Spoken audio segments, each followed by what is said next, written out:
మా YSR Congress party city అధ్యక్షురాలు నూరి ఫాతిమా గారు వారి తండ్రి గారిని ఒక ఫాల్స్ కేసులో గుజరాత్లో అరెస్ట్ చేయడం జరిగింది. ఆయన యాంటిసిపేటరీ బెయిల్ మూవ్ చేసి బహుశా పోలీసులకు అందుబాటులో ఉండకోకుండా ఉండేందుకు గుజరాత్కు వెళ్ళినట్టుగా మాకు అర్థమవుతా ఉంది. వారిని వెంటాడి మరి ఏదో 12 టీంలో 13 టీంలో చేసుకొని ఎవరైతే బంధువు ఉన్నారో హైదరాబాద్లో ఆయన్ని హ్యాండ్ ఓవర్ చేసుకుని ఆయన మీద ప్రెషర్ చేసి గుజరాత్ వెళ్ళి పోలీసులు అరెస్ట్ చేశారు. బహుశా ఇవాళ రేపో చట్ట ప్రకారం వారిని న్యూజివీడ్ కోర్టులో హాజరుపరుస్తారు. సరే, లీగల్గా ఏం చేయాలి ఏంటి అనేది పార్టీ వైపు నుంచి, అదేవిధంగా మరి నూరి ఫాతిమా గారి తండ్రి మాజీ ఎమ్మెల్యే గారు కాబట్టి మా ప్రయత్నాలు మేము మా కుటుంబంలో కలిసి చేస్తాం. నాకు అర్థం కాని అంశం ఏంటంటే గుజరాత్ వెళ్ళి పట్టుకురావాల్సిన అవసరం ఏంటో నాకు అర్థం కాల. నెంబర్ 1. రెండవది, మేము ఇచ్చిన కంప్లైంట్స్ ఏవి కూడా రిజిస్టర్ కావడం లేదు పోలీసులు. నిన్ననే ఎవరో ఒక ఆయన మన గుంటూరులో పార్టీకి సంబంధం లేదు, ఆయన కూడా కిడ్నాప్ నన్ను చేయడానికి ప్రయత్నం చేశారని ఒక కంప్లైంట్ ఇస్తే దాని మీద కూడా యాక్షన్ ఏమీ తీసుకోలేదు. చూడగా ఈ రాష్ట్ర ప్రభుత్వం పోలీసు యంత్రాంగం వైఎస్ఆర్సీపీ లీడర్స్ని టార్గెట్ చేసి ఫాల్స్ కేసులు పెట్టి అరెస్ట్ చేసి జైల్లో పెట్టి బెదిరించాలనేటువంటి ప్రయత్నం జరుగుతున్నట్టుగా అర్థమవుతుంది. ముస్తఫానే కాదు, విరూపాక్ష ఆలూరు ఎమ్మెల్యే గారు ఆయన అరెస్ట్ చేశారు. ఆయన అరెస్ట్ చేసిన విధానం చాలా ఘోరం. తలుపులు పగలగొట్టి, సీసీ కెమెరాలు మొత్తం పగలగొట్టి పోలీసులే తీసుకొచ్చారు, అరెస్ట్ చేశారు, కేసు పెట్టారు. అంటే ఎవరినైనా అరెస్ట్ చేస్తే బెయిల్ రాకోకుండా ఉండే కేసులు పెట్టాలి అనేటువంటి కుట్ర ప్రభుత్వం పోలీసులు చేస్తున్నారు. అది ఇక్కడ బాధాకరమైన అంశం. ఆలూరు ఎమ్మెల్యే విరూపాక్ష గారి కేసులో ఒక మహిళను బట్టలు చించేశాడు అని కేసు పెట్టారు. అంటే బెయిల్ రాకుండా ఉండేందుకు. ఆ బట్టలు ఎవరు చించారంటే చాలా చిత్రం. ఆ మహిళ యొక్క భర్త చించాడు. అది సీసీ ఫుటేజ్లో కనపడుతుంది, అన్ని టీవీలో వస్తుంది వాళ్ళ. అంటే ఒక వైఎస్ఆర్ కాంగ్రెస్ పార్టీ నాయకుడిని అరెస్టు చేయాలి, బెయిల్ రాకోకుండా నివారించాలి అంటే వాళ్లే నేరం చేసి ఆ నేరాలు మా మీద మోపుతున్నారు. తాజా ఉదాహరణ విరూపాక్ష. ఆ భర్త ఎవరో నాగరాజు, ఆయన భార్య సీసీ కెమెరా పాపం చూసుకోలేదు. పాపం ఆమె భార్య బట్టలు చేశాడు, చించేసి నిరూపాక్ష గారు బట్టలు చించడానికి రిపోర్ట్ ఇచ్చాడు. పోలీసులు కూడా కేసు రిజిస్టర్ చేశారు. ఏంటి దారుణం నాకు అర్థం కాలేదు. అంటే వైఎస్ఆర్ కాంగ్రెస్ పార్టీ నాయకుల్ని, వైఎస్ఆర్ కాంగ్రెస్ పార్టీ ఎమ్మెల్యేలని అరెస్ట్ చేయడానికి, తప్పుడు కేసులు పెట్టడానికి పోలీసులు ప్రయత్నం చేయటం అంటే ఎంత దారుణం. ఇది అన్యాయం కాదా? ఇది కూడా అంతేగా. నిన్న ప్రకటన ఇచ్చారు. మరి ప్రకటన చూసారేమో, గుజరాత్ తెలుగులో ఇచ్చింది. అక్కడ వెళ్ళి పట్టుకొచ్చారు. ఆ కుటుంబాన్ని వేధించే కార్యక్రమం చేస్తున్నారు. ఎంతకాలం చేస్తారు ఇది నాకు అర్థం కాలేదు. చాలా దుర్మార్గమైనటువంటి పద్ధతుల్లో పోలీస్ యంత్రాంగం ప్రవర్తిస్తుంది. అక్కడ యాక్సిడెంట్ జరిగితే మర్డర్ కేసు పెట్టారు మా మంత్రి గారి మీద, మాజీ మంత్రి గారి మీద. ఇక్కడేమో భర్త బట్టలు చించుతాడు, వైఎస్ఆర్సీపీ ఎమ్మెల్యే గారే బట్టలు చింపారని చెప్పి కేసు పెడతారు.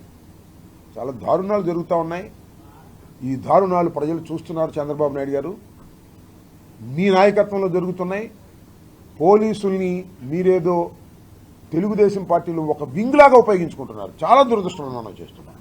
ఒక వింగ్లాగా అట్లా ఉపయోగపడిన ఎవరైనా ఏమైనా ఉన్నారనుకోండి, స్ట్రిక్ట్గా ఉండే ఆఫీసర్ ఉన్నారనుకోండి, వాళ్ళని తీసుకెళ్లి లూప్ లైన్లో పడేస్తున్నారు. మా మాట వినేవాడే పోస్టింగ్ ఇస్తాం. సిఐ మా వాడు వినాలి, మా మాట వినాలి. మేము రాంబాబు మీద కేసు పెట్టమంటే సిఐ పెట్టాలి. రాంబాబుని తీసుకెళ్ళి కొట్టమంటే కొట్టాలి సిఐ. అలాంటి వాడే పెడతాం, అలాంటి వాడే మావాడు. అలా లేదనుకో లూప్లో లేయి. అనేటువంటి పద్ధతుల్లో పోలీస్ యంత్రాంగాన్ని సాక్షాత్తు ముఖ్యమంత్రి గారు, చంద్రబాబు నాయుడు గారు, లోకేష్ గారు ఉపయోగించుకొని వైఎస్ఆర్ కాంగ్రెస్ పార్టీ నాయకుల మీద హెరాస్మెంట్ చేసేటటువంటి కార్యక్రమం చేస్తున్నారు. అయినా భయపడం, ఎదుర్కొంటాం. న్యాయస్థానాలు ఉన్నాయి.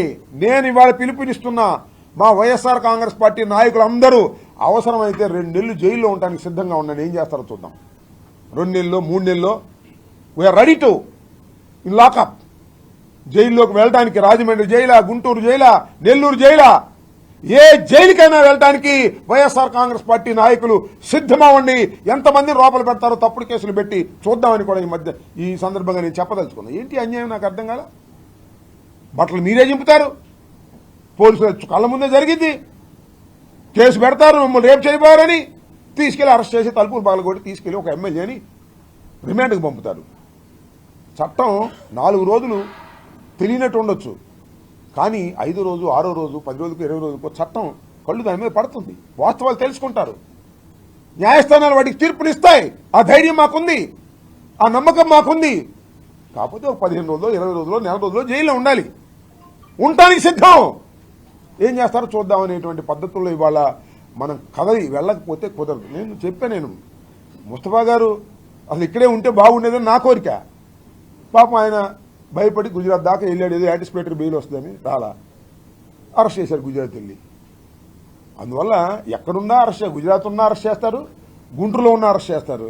అందువల్ల వాళ్ళు కేసులు పెడితే పారిపోవాల్సిన అవసరం లేదు. ధైర్యంగా ఎదుర్కోవాలి, ధైర్యంగా జైలుకి వెళ్ళటానికి కూడా సిద్ధం కావాలి. ఇవాళ రాజకీయాల్లో ఉండాలి అంటే, తెలుగుదేశానికి వ్యతిరేకంగా మాట్లాడాలి అంటే జైలుకి వెళ్ళడానికి సిద్ధపడాలి అనేటువంటి ఒక సంకేతాలు తెలుగుదేశం ప్రభుత్వం, పోలీసులు ఇస్తున్నారు. దానికి మేము సిద్ధమవడానికి కూడా వెనకాడమని కూడా ఈ సందర్భంగా చెప్పదలుచుకున్నాను. ముస్తఫా గారి మీద అన్యాయంగా, అక్రమంగా ఒక సాధు జంతువు లాంటి వాడు, మంచివాడు, ఒకరికి అపకారం చెయ్యనివాడు, ఒక చిన్న వ్యాపార లావాదేవీలు పట్టుకుని ఇంతగా వేధించటం అనేది చాలా దురదృష్టకరం. దీనికి ఆయన భాషలో చెప్పాలంటే భగవంతుడే ఉన్నాడు, అల్లానే ఉన్నాడు, అల్లానే దీనికి సరైనటువంటి శిక్ష దుర్మార్గులకు వేస్తాడు అని మేము భావిస్తున్నాం.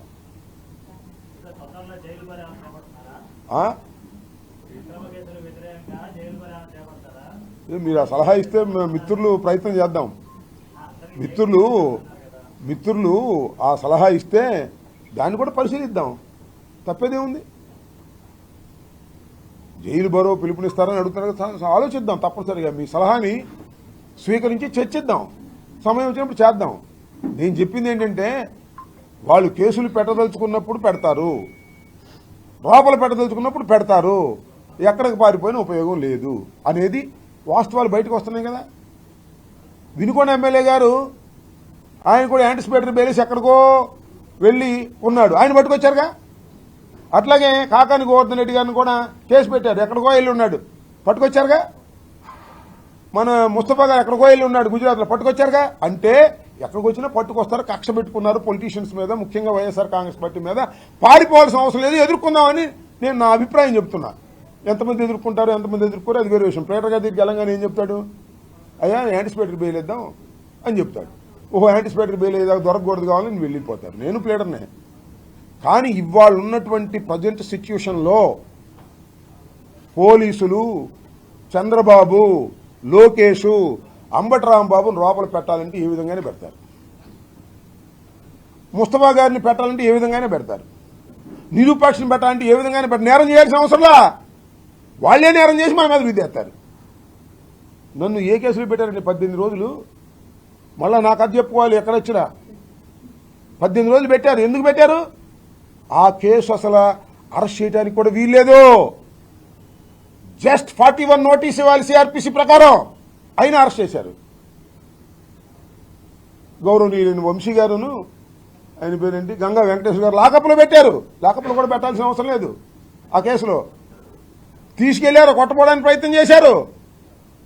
సో అందువల్ల వాళ్ళు చేయదలుచుకుని చేసేస్తున్నారు. కాబట్టి మనం సిద్ధం అనే తప్ప మార్గం ఏముంది? No option. మాకు నో ఆప్షన్ లేదు. మాకు రక్షించే వాళ్ళు పోలీసులు రక్షించరు. న్యాయస్థానాల్ని ఆధారపడదాం. పారిపోయే ప్రయోజనం లేదని కూడా ఈ లేటెస్ట్గా ముస్తఫా కేసులో కూడా మనకు అర్థమవుతుంది. పారిపోవడం కంటే దాక్కోవడం కంటే జైల్లో దాక్కుందాం. పోయేదేముంది, కోర్టు వచ్చేదాకా జైల్లోనే ఉందాం. నేను ఉన్నాగా 18 రోజులు. అరెస్ట్ చేయడానికి వీల్లేని కేసులో దాని మీద పోలీసుల మీద కంటెంప్ట్ కూడా వేశా నేను. ఎవరైతే నన్ను కోర్టులో ప్రొడ్యూస్ చేశారో వారి మీద కంటెంప్ట్ ప్రొసీడింగ్స్ కూడా హైకోర్టులో వేశా. అవి కూడా తేలుతాయి తొందరలో. వాళ్ళు కాబట్టి రేపు అరెస్ట్ చేయకూడని కేసుల్లో కూడా అరెస్ట్ చేసేస్తున్నారు. లాకప్లో వేయకూడని కేసుల్లో కూడా లాకప్లో వేసేస్తున్నారు. కోర్టులో ప్రొడ్యూస్ చేయడానికి వీల్లేని కేసుల్లో కూడా కోర్టులో ప్రొడ్యూస్ చేసేస్తున్నారు. జైలుకు పంపడానికి వీల్లేని కేసుల్లో కూడా జైలుకు పంపేస్తున్నారు. చట్టం మీ చుట్టం అయిపోయింది. చట్టాన్ని మీరు తీసుకుంటున్నారు మీ చేతుల్లోకి. ఇది కలకాలం కొనసాగదని చెప్పే ప్రయత్నం చేస్తున్నాం. ఓకే, అబ్బే అదేం దాడులు చేస్తున్న వాళ్ళు కళ్ళ ముందు తిరుగుతున్నా పట్టించుకోరు. వాళ్ళ మీద కేసులు పెట్టమన్నా పెట్టరు. నేనంట ఒక ఏఐ పెట్టానంట, దాని మీద కేసు పెట్టారు. అరే రే చంద్రబాబు నాయుడు గారు, మీరు కొన్ని కోట్లు ఖర్చు పెట్టి ఏఐలు పెట్టి జగన్మోహన్ రెడ్డి గారిని ఆర్టిఫిషియల్ ఇంటెలిజెన్సీలో జగన్మోహన్ రెడ్డి గారిని చూపిస్తే బాగోదు. నన్ను, నానిని, రోజమ్మని, బొత్స సత్యనారాయణ గారిని ఎంత అవహేళనగా మాట్లాడుతున్నారా, ఎంత ఇన్సల్ట్గా మాట్లాడుతున్నారా. ఒక కేసు పెట్టారా, ఒక కేసు పెట్టారా? మీకు చట్టం వర్తించదు, మాకు మాత్రం చట్టం వర్తిస్తుంది. మా కర్మ, మేమేం చేస్తాం? మేము ఓడిపోయాం, మా కర్మ అంతేగా. భగవంతుడు ఉన్నాడుగా, చూస్తాడుగా దానికి పరిష్కారం. మీ పాపాలు పండవా? ఎన్ని పాపాలు పండే రోజు కూడా వస్తుంది, అప్పుడు అన్నిటికీ సమాధానం కూడా దొరుకుతుంది.